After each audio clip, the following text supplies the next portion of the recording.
শেখ হাসিনা 1 কোটি নেতাকর্মীকে নিয়ে ভারতের ট্রাভেল পাসের আবেদন করেছে। অর্থাৎ শেখ হাসিনা বাংলাদেশে 1 কোটি নেতাকর্মীকে নিয়ে আসতেছে, যে কোনো দিন বাংলাদেশে এসে উপস্থিত হবেন।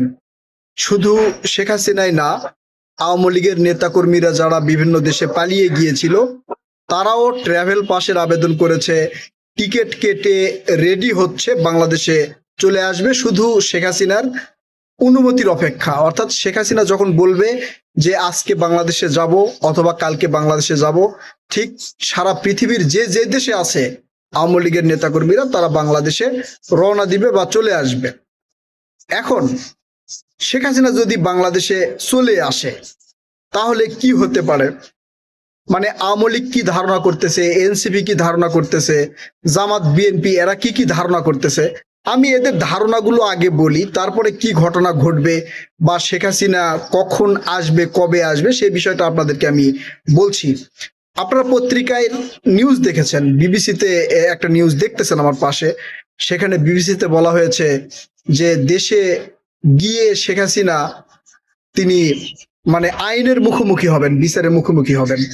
এছাড়াও এই যে দেখেন আরেকটা পত্রিকায়, সেখানে বলা হয়েছে যে শেখ হাসিনা বাংলাদেশে যে কোনো সময় আসতে পারে এবং তিনি বিচারের মুখোমুখি হবেন। অর্থাৎ পত্র পত্রিকার ইঙ্গিত, আওয়ামী লীগের ফেসবুক পেজ বা আওয়ামী লীগের নেতাকর্মীদের যে পোস্ট, সেগুলো বিশ্লেষণ করলে শেখ হাসিনা বাংলাদেশে যে কোনো দিন আসতে পারে বলে কিন্তু অনুমান করা যাচ্ছে। এখন শেখ হাসিনা সম্পর্কে আওয়ামী লীগের ধারণা, এনসিপি, জামাত, বিএনপি এদের কি ধারণা, সেই ধারণাগুলো আগে বলি। আওয়ামী লীগের ধারণা শেখ হাসিনা 2 দিক দিয়ে আসতে পারে। এক, বাংলাদেশ এয়ারপোর্ট দিয়ে, আন্তর্জাতিক শাহজালাল বিমানবন্দর অথবা বাংলাদেশের সিলেট বিমানবন্দর, যে কোনো বিমানবন্দর দিয়ে কিন্তু শেখ হাসিনা আসতে পারে। অথবা শেখ হাসিনা আসবে কোন দিক দিয়ে? সীমান্ত পাড়ি দিয়ে। তো বিমান দিয়ে যদি আসে, অর্থাৎ এয়ারপোর্ট দিয়ে যদি আসে, তাহলে এটা কিন্তু জানাজানি হয়ে যাবে। যখন জানাজানি হয়ে যাবে তখন আওয়ামী লীগের নেতাকর্মীরা তো আসবেই, একই সাথে বাংলাদেশের 70% জনগণ শেখ হাসিনাকে সংবর্ধনা দিতে বা আওয়ামী লীগকে সাপোর্ট করে শেখ হাসিনাকে গ্রহণ করার জন্য এয়ারপোর্টে যাবে, 70% লোকজন যাবে। আবার যদি ধরেন আপনার বিমান দিয়ে এই সীমান্ত দিয়ে আসলো, তখন তো আর খুব একটা জানাজানি হবে না। তখন আওয়ামী লীগের নেতাকর্মীদের মাধ্যমে আওয়ামী লীগের নেতাকর্মীরা আর কয়েক কোটি লোকজন শেখ হাসিনাকে গিয়ে সীমান্ত থেকে নিয়ে আসবে। নিয়ে এসে শেখ হাসিনা কোন জায়গায় থাকবে সেখানে বসাবে, এমনকি যমুনায় গিয়ে যমুনা ঘেরাও করে তারেক রহমানের পতন ঘটিয়ে শেখ হাসিনাকে প্রধানমন্ত্রীর দায়িত্ব দিয়ে সেখানে প্রতিদিন শেখ হাসিনার পাশে বাংলাদেশের জনগণ বা আওয়ামী লীগের নেতাকর্মীরা 1 কোটির উপরে থাকবে সব সময়। শেখ হাসিনার আশেপাশে 1 কোটির উপরে আওয়ামী লীগের নেতাকর্মীরা সবসময় থাকবে। মানে এটা হচ্ছে আওয়ামী লীগের ধারণা। এনসিপির ধারণা কি? এনসিপির ধারণা হচ্ছে জুলাই আগস্টে তারা যে ডাক দিয়েছিলেন আন্দোলনের, সে আন্দোলনের ডাকে সাধারণ জনগণ তাদের পাশে যেভাবে এসে দাঁড়িয়েছে, ঠিক শেখ হাসিনাও কখনো যদি বাংলাদেশে ফিরে আসতে চায়, তখনও এনসিপির নেতাকর্মীরা যখন ডাক দিবে তখন এই বাংলাদেশের জনগণ ঠিক ওইভাবেই তাদের পাশে এসে দাঁড়াবে এবং পাশে এসে দাঁড়িয়ে শেখ হাসিনার বিচার জনগণ নিজের হাতে করবে, একদম নিজের হাতে করবে। শেখ হাসিনাকে এমনকি আর কখনো খুঁজেও পাওয়া না যেতে পারে। যেমন ধরেন যে একটা হরিণ এবং 10টা বাঘ যদি এক জায়গায় থাকে, যেই ঘটনা ঘটে, ঠিক শেখ হাসিনাও যদি বাংলাদেশে আসতে চায়, এনসিপির নেতাকর্মীরা যদি সাধারণ জনগণকে ডাক দেয়, ঠিক সেই ধরনের ঘটনা ঘটবে বলে এনসিপি মনে করতেছে। জামাতের মনে করাটা প্রায় একই ধরনের, যে বাংলাদেশের জনগণ তারা এই শেখ হাসিনার বিচার নিজ হাতে করবে। শেখ হাসিনা যখন বাংলাদেশে আসবে তার বিচার নিজ হাতে করবে। এখন বিএনপি কি মনে করছে? বিএনপি মনে করতেছে, বিএনপির এক নেত্রীর কথা শুনলাম, তিনি বলছেন যে শেখ হাসিনা বাংলাদেশের নাগরিক, তিনি বাংলাদেশে আসতেই পারেন একজন অপরাধী যেভাবে আইনের সহযোগিতা পেয়ে থাকেন, নাগরিক হিসেবে যেভাবে আইনের সহযোগিতা পেয়ে থাকেন, সেভাবে শেখ হাসিনাও পাবে।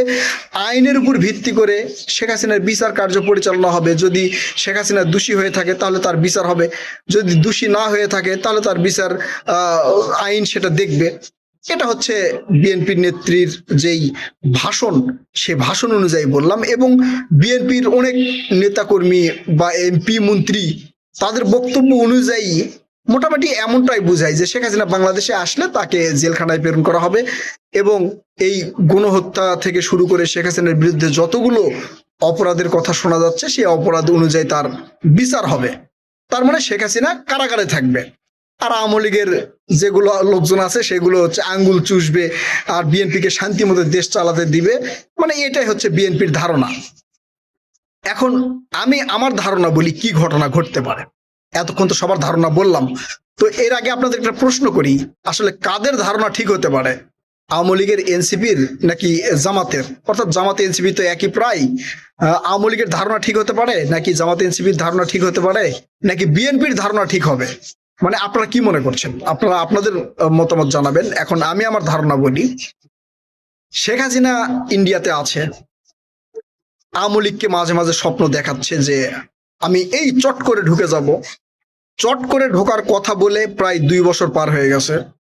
এরপরে বিচারের মুখোমুখি হবে এই কথা বলেছে, এটা আরো 2 বছর চলে যাক।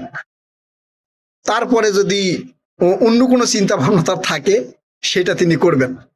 আসলে এই শেষ বয়সে শেখ হাসিনা বাংলাদেশে আসবে না, এটা একদম নিশ্চিত থাকেন। আর অন্যান্য নেতাকর্মী যেটা বললাম, এমপি মন্ত্রীরা যারা পালিয়ে গেছে, ভাই তাদের একটা লোমও আপনারা খুঁজে পাবেন না বাংলাদেশে।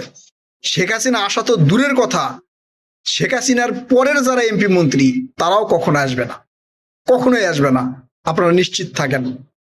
তাদের নাতি পুতি বাল বাচ্চা যারা আছে তারা যদি কখনো আসে তাহলে সেটা সম্ভব। আওয়ামী লীগের যারা পালিয়ে গেছে বাংলাদেশ থেকে, এই যে কোটি কোটি টাকা লুট করে পালিয়ে যারা গেছে, যারা টাকা নিয়ে যেতে পেরেছে, তারা আর কখনো আসবে না, এটা নিশ্চিত থাকেন। এসে বাংলাদেশের ওই জেলখানায় জেল খাটবে। অতীত ইতিহাসে এই ধরনের ঘটনা ঘটেনি, ঘটবেও না। শেখ মুজিবুর রহমানকে যখন 15ই আগস্ট মানে জয় বাংলা করে ফালায় রাখলো দিনের পর দিন, এত ভালোবাসা, মুজিবের জন্য ভাত খায়নি, ধরেন হচ্ছে 16-17 বছর ভাত খায়নি, মাথায় নৌকা বানাইয়া ঘুরতেছিল, দেখেন নাই কত সমর্থক মাথায় নৌকা বানিয়ে ঘুরেছে? কই সেই নৌকা পার্টিগুলো কই? শেখ মুজিবের জন্য ভাত খায় নাই, শেখ মুজিবের বিচার না হওয়া পর্যন্ত, রাজাকারের ফাঁসি না হওয়া পর্যন্ত ভাত খায় নাই, সেই পার্টিগুলো কই ভাই? এই যে শেখ মুজিবের মূর্তি সারা বাংলাদেশ থেকে ভাঙ্গে ঘুরে দিল, কে গেছে সেটা রক্ষা করতে? শেখ মুজিবের প্রতি এত ভালোবাসা, শেখ হাসিনার প্রতি এত ভালোবাসা, এই যে ধানমন্ডি 32 ভাঙ্গে ঘুরে দিল, 2-3 দিন ধরে ভাঙছে, মাঝে মাঝে ওর উপরে ভাঙ্গে, কে যায় ভাই সেটা রক্ষা করতে? যে 2-4 জন যায়, মানে জয় বাংলা স্লোগান দেওয়ার সাথে সাথে একবার পাছা লাল করে দেয়, এই ভয়ে তার কেউ যায় না।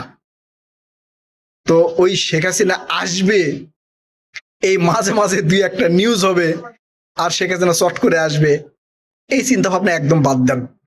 আমি অসুস্থ ছিলাম বেশ কিছুদিন ধরে, ভিডিও করতে পারি নাই, কিন্তু দেখতেছি এইটা নিয়ে তোলপাড় সৃষ্টি হয়েছে। এই যে ঈদের ডোনাল্ড ট্রাম্প নিয়ে যে তোলপাড় সৃষ্টি হয়েছে, তার চেয়ে বেশি তোলপাড় সৃষ্টি হয়েছে যে শেখ হাসিনা বাংলাদেশে আসতেছে। তাই শেখ হাসিনা আসবে নাকি আপনাদের একটু জানায় রাখলাম। আল্লাহ আমাকে বাঁচিয়ে রাখবে কিনা জানি না, আপনারা এই ভিডিও হয়তো পাবেন, এতটুকু লিখে রাখেন, শেখ হাসিনা আসবে না। শেখ হাসিনার সাথে যারা পালিয়ে গেছে তারাও আসবে না। আর বাংলাদেশ থেকে যারা মাঝে মাঝে লাফালাফি করতেছে, স্বপ্ন দেখতেছে, এই স্বপ্নটা এদের দোষে পরিণত হবে, এতটুকু নিশ্চিত থাকেন। শেখ হাসিনা আসবে এই খবর আওয়ামী লীগের নেতাকর্মীরা জানার আগে বিএনপির নেতাকর্মীরা আগে জানতো। বিএনপির এই এমপি মন্ত্রী যারা আছেন এখন দেশ পরিচালনা করতেছেন তারা আগে জানতো। তাহলে শেখ হাসিনা আসবে সেই প্রস্তুতি যখন দেখবেন যে বিএনপি কোন একটা কারাগার ঠিক করতেছে, অথবা হচ্ছে এই সরকার দেখতেছেন যে আইনের বিশেষ ব্যবস্থা নিয়ে হচ্ছে একটা ভিআইপি প্রোটোকল অথবা হচ্ছে বিশেষ ধরনের কোনো একটা ব্যবস্থা নেওয়া হচ্ছে, এই বিশেষ ধরনের ব্যবস্থা যখন আপনারা দেখবেন তখন মনে করবেন যে কিছু একটা ঘটতে চলেছে। যতদিন পর্যন্ত এই সরকার বিশেষ কোনো ব্যবস্থা না নিচ্ছে ততদিন পর্যন্ত মনে রাখবেন এই ধরনের ঘটনা ঘটার কোনো সম্ভাবনাই নাই। ভালো থাকবেন। আপনারা আপনাদের মূল্যবান মতামত জানাবেন। কথা হবে নতুন কোনো ভিডিওতে ইনশাল্লাহ। আমি অসুস্থ, আমার জন্য দোয়া করবেন। সুস্থ হলে আবারও আগের মতোই ভিডিও করব ইনশাল্লাহ। আমি যেখানে ভিডিও করি বা যেখানে থাকতাম আমি সেখানে নাই। আমি এখন আপাতত অন্য জায়গায় আছি চিকিৎসার কারণে। আবারও কথা হবে আপনাদের সাথে ইনশাল্লাহ সুস্থ শরীরে। দোয়া করবেন। আল্লাহ হাফেজ।